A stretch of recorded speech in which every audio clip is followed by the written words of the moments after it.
7 o'clock tomorrow night on the East Dock. Make sure he gets it right.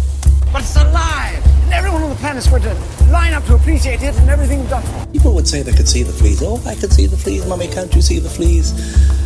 Are these characters autoerotic? Come on!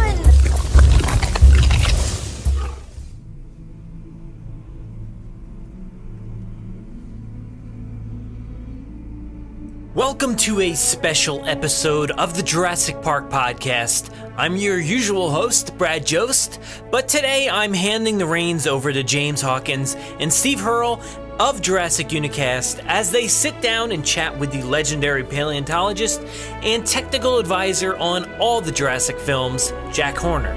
Now, they had the chance to chat with him during Frontier Expo a few weeks back, asked him all kinds of dinosaur questions, more about his work on the Jurassic films, and he even touches on Jurassic World Fallen Kingdom. Now, Jack's audio was a tad low, so listen keenly, but I think you'll enjoy this chat anyway. After that, we're going to play a few excerpts that Steve and James captured from Jack Horner's talk on dinosaurs and, of course, the films. It's going to be great, so take a listen to that one as well. Don't forget to download the podcast in iTunes or any podcast app. Make sure to follow us on Twitter at Jurassic Park Pod and James and Steve at Jurassic Unicast. And don't forget to visit JurassicParkPodcast.com for all the latest updates on the franchise and, of course, the podcast. Now, double check your podcast feed today for another special episode featuring all the Jurassic Pop quiz segments that Steve and James recorded throughout that long day. Jack Horner is on that one as well. It's a really fun episode. I suggest you listen to it. But thank you, Jack, for joining James and Steve today for a chat, and I hope everybody enjoys this special episode. So how much closer are you with the old Chickenosaurus? Just the tail. Just the tail? What's left? That's interesting though. Like, it just takes so much longer, doesn't it? It's like... The tail is the hardest part. Yeah. And when we get the tail, when we figure that out, unless it's just some genetic pathway that is really simple, when we figure it out, yeah, we will have figured out how to make vertebrate animals. Amazing. Which would just be huge. Do you think that's the closest we'll get to no amber? Yeah, amber's nothing. Yeah, I know. It's just like, well, you know the cranium ontogeny that you was doing in a TED conference you did years ago. I was when I was watching that. I'm quite open-minded with things like that. I like the idea of how it evolved from what's it Stygimoloch, is it, from and the Draco Rex. I like that, but I also like, as a kid, the idea of there being so many dinosaurs as well, as rather than them evolving. Is it hard being a paleontologist and having to sort of respect everyone's views and stuff? Well, you're not bothered with people's views. You just get on with your own work. Yeah, public opinion doesn't work. Yeah. It's science. So. Yeah. What's Mary doing at the moment? Because she normally does a lot of work for you, doesn't she? She's still working. Yeah. She's really looking for doing it. That must be so hard. You got the heme, didn't you? Yeah. You got the heme stuff, which is rare enough, wasn't it? Yeah. So. Yeah. No, there's just some things that don't last. Yeah, unfortunately. Do that much time. What was that recent discovery? There was, was it the Ankylosaur one? Yeah, the Ankylosaur is beautiful. Yeah, that's perfect condition, isn't it? Amazing. But it's still... Not enough. Realistically, maybe not. We don't even have elephant, right? Mammoth elephant. We've not even got a mammoth elephant either. The mammoth elephant's DNA are just fragments. Really? Yeah. And it's only 10,000 So we got no chance, have we then, really? Not surviving millions of years. No. Not unless we can find some environment. Undiscovered part. Yeah. It's some environment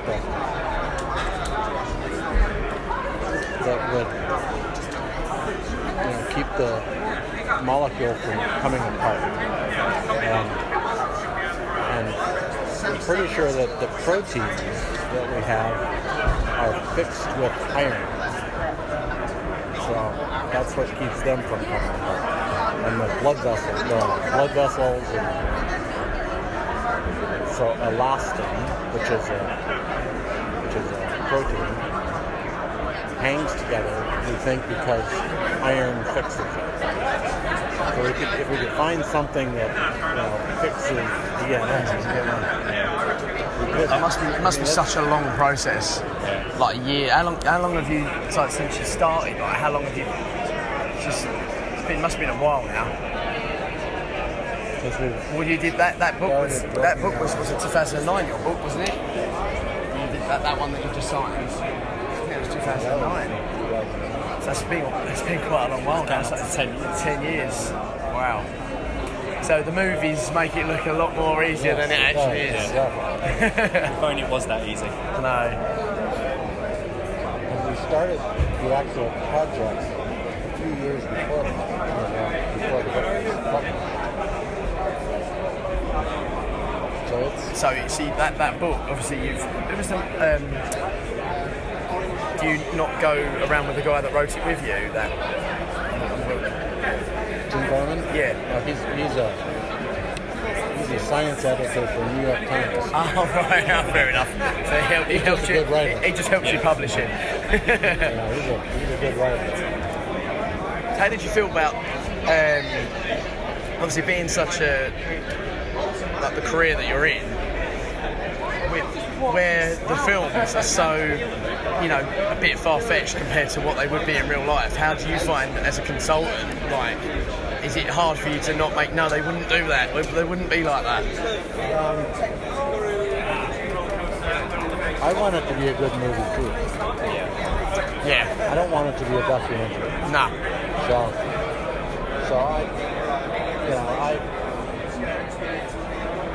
I'm fine with it. Yeah. But I argued a lot with Steven Spielberg. Did you really? Yeah. So what was it that he wanted that made you argue with him? Like, well, I mean, he was going to make the movie he was going to make. Yeah, no matter what. So it didn't matter what I said.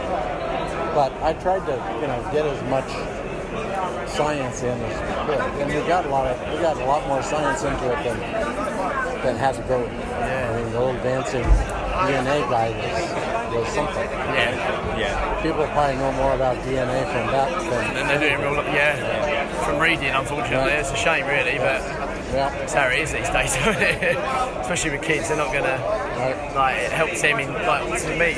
I remember from me as a young kid, that made that more interesting. It's a very good idea, that, actually. To be fair, I think in hindsight, to do it as a cartoon to sort of explain how the DNA works, as much as it's as far-fetched as it is. So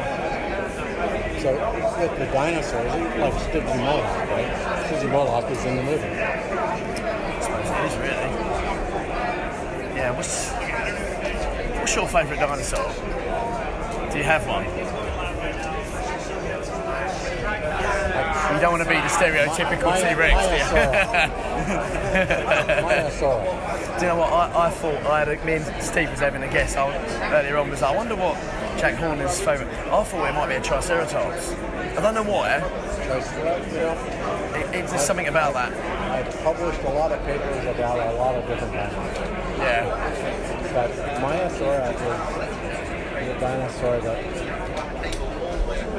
started my career. Yeah. And it's the dinosaur we know the most about. We have more stuff from Myosaur than any other dinosaur. So we have eggs, nests, babies, juvenile. We got the whole ontogenetic series, and we have a mass accumulation of 127,000 skeletons. Wow. And we have their footprints. We have their ship.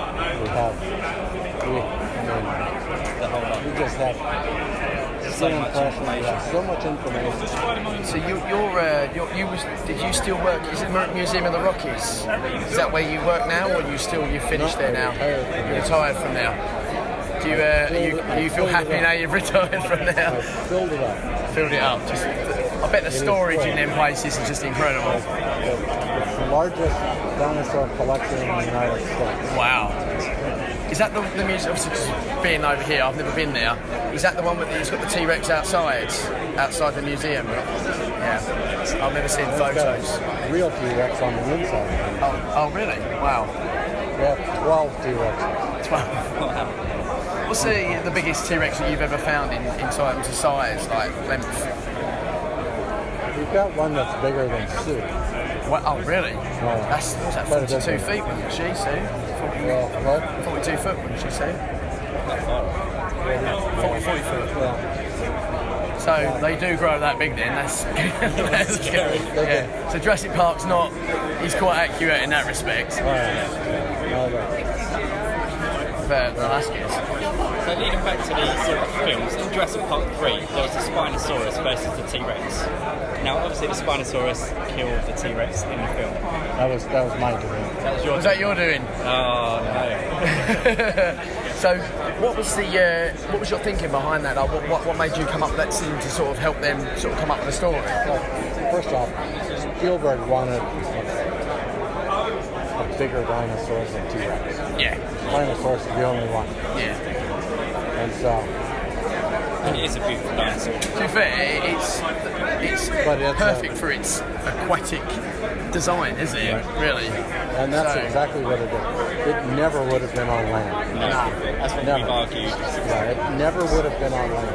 It couldn't walk on land. You know when they discovered that its legs were as short as it was quite a weird transformation seeing the artists design the difference, because it completely changed the animal straight away, didn't it? Yeah.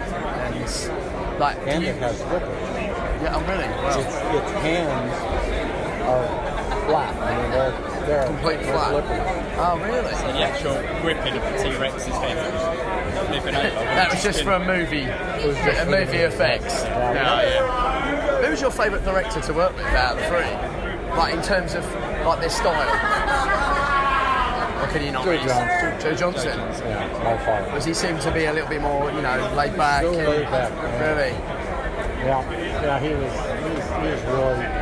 really, he's just a normal person. Steven is a nice guy, but he is so particular.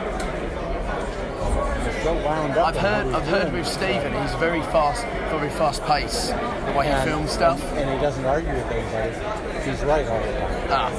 Right? So you can't really get any. He wants his movie the way he wants it. And so I was the only person arguing with him. I mean, what could he do? Fire me? Yeah, I suppose you're not going to fire the only consultant of the actual dinosaurs you're filming. But yeah, I mean, it was interesting to learn his business and see how he does it. Yeah. But as far as working with someone, Joe Johnson. Joe was really... That's interesting. Really good with it. Yeah, because I think he... where obviously the Jurassic Park 3 film it wasn't as popular as the other three, obviously in Jurassic World, including that. It's interesting to know that he's actually a really good director to work for, because not a lot of people would know that, would they? No. So yeah, no,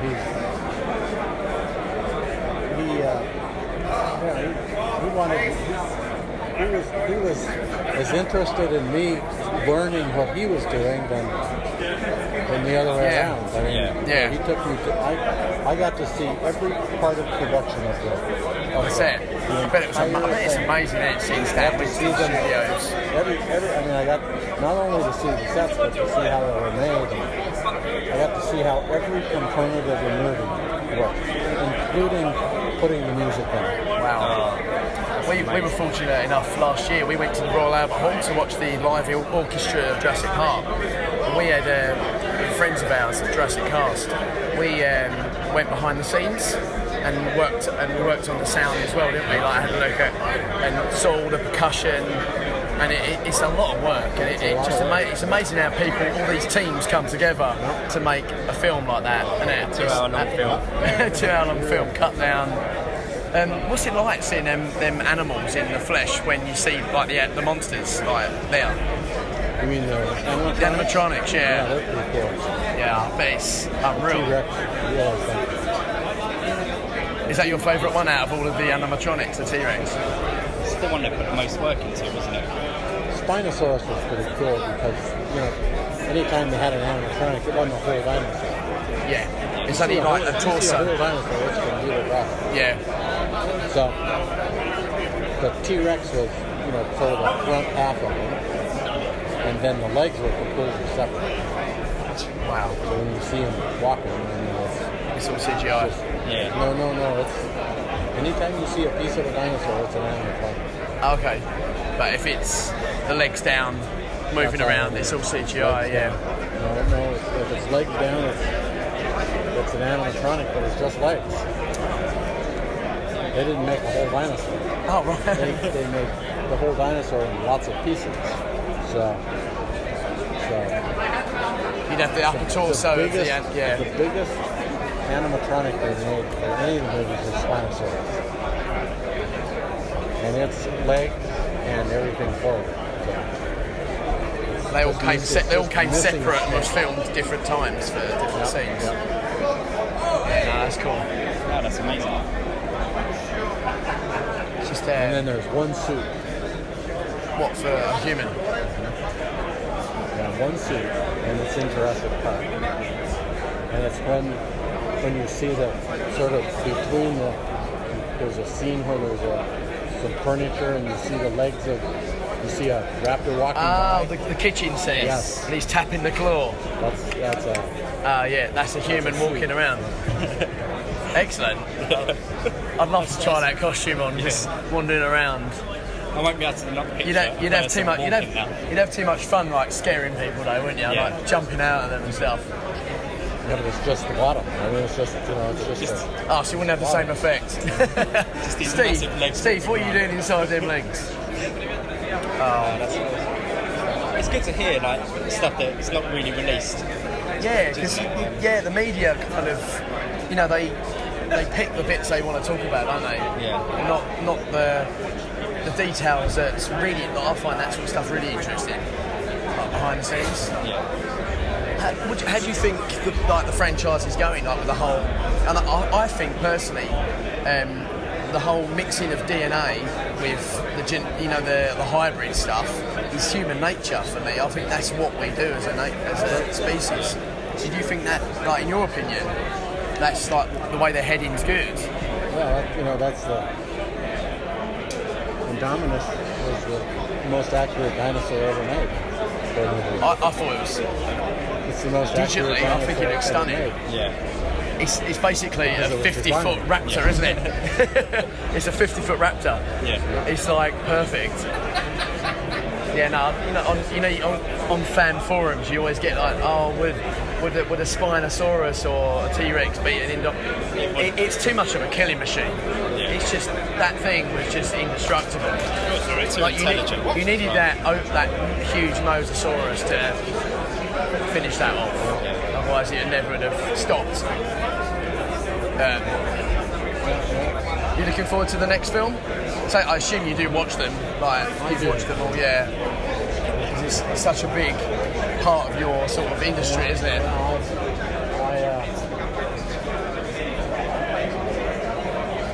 The script is great. Oh, the new one. Did you consult on the newest one? Oh, excellent. Lucky man. We can't wait. Like, Still waiting for a trailer. yeah, we are. Well, the trailer's probably I guess at the end of the year, isn't it? Yeah, that's what's too far away. That's pretty cool. Oh, can't wait. Do you know what though? Thank you so much for chatting. We're going to walk around. Yeah. We look forward to your talk later. All right. Thank you very much. Appreciate that, mate. Thank you very much. All the best. Hope you good luck in your talk. Is yours a VIP? Huh? Is yours a VIP? I believe so.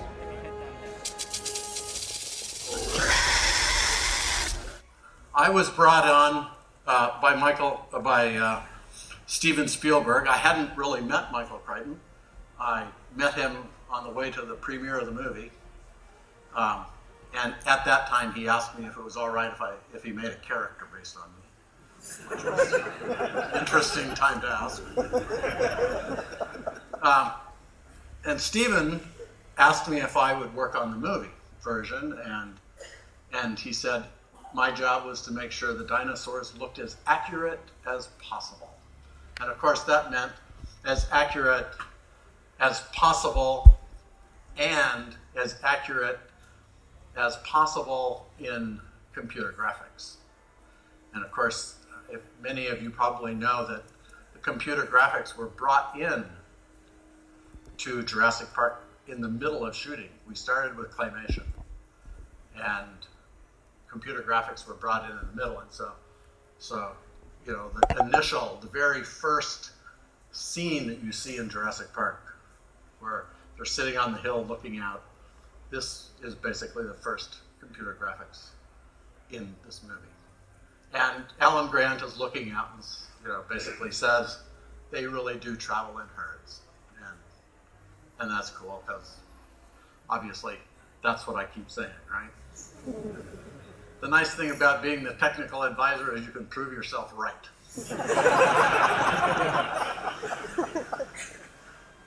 So I was brought into all of the movies and you know, talked to the actors about how to pronounce the words right, and argued with Steven a lot, and he always won. And so we see the movie the way we see it. I did get to introduce Spinosaurus into Jurassic Park 3. We knew at the time that it was a fish eater, but we wanted a dinosaur big enough to kill T-Rex realistically. Obviously, it couldn't really do that because it ate fish. But it looks good in the movie. And so, you know, I had worked on Jurassic Park. I really like the idea of bringing dinosaurs back. I want one really bad. And I tried to find the DNA to make one, but we didn't find that.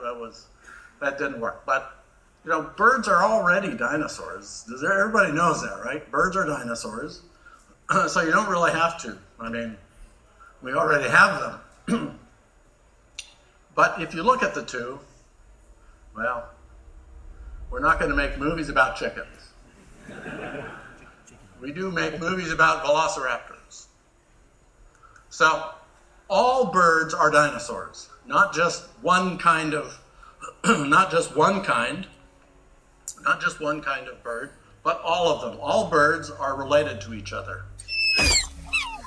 What we're actually doing, this kind of genetic engineering, is exactly, you know, what we were talking about in Jurassic World. That is what Indominus Rex is. Indominus Rex is a genetic hybrid, right? Indominus Rex is the most accurate dinosaur that's ever been made. It's the most accurate dinosaur that's ever been made, right? Because we made it, right? I made it just like I wanted it. I wanted it white. Yes. Well, I assume you know that that's cuttlefish, right? So basically you just take a lot of gene, you transgenically make an animal. If we had brought dinosaurs back and dinosaurs were alive now, we could make an Indominus Rex easily. We could do that. But we haven't brought dinosaurs back. When I was working with Steven, I said, Steven, we need to make these dinosaurs feathery, and we need to make them brighter colored. And he said, Technicolor dinosaurs are not scary. Well, they probably aren't, but let's at least try to make them real. Thank you. Thank you so much. Absolutely fascinating stuff.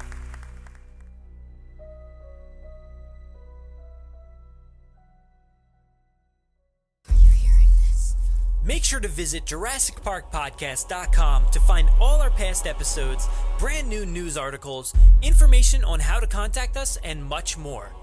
It's a great source for everything related to the podcast and, of course, Jurassic Park and Jurassic World. Head to JurassicParkPodcast.com and help us build a great community. Anybody hear that?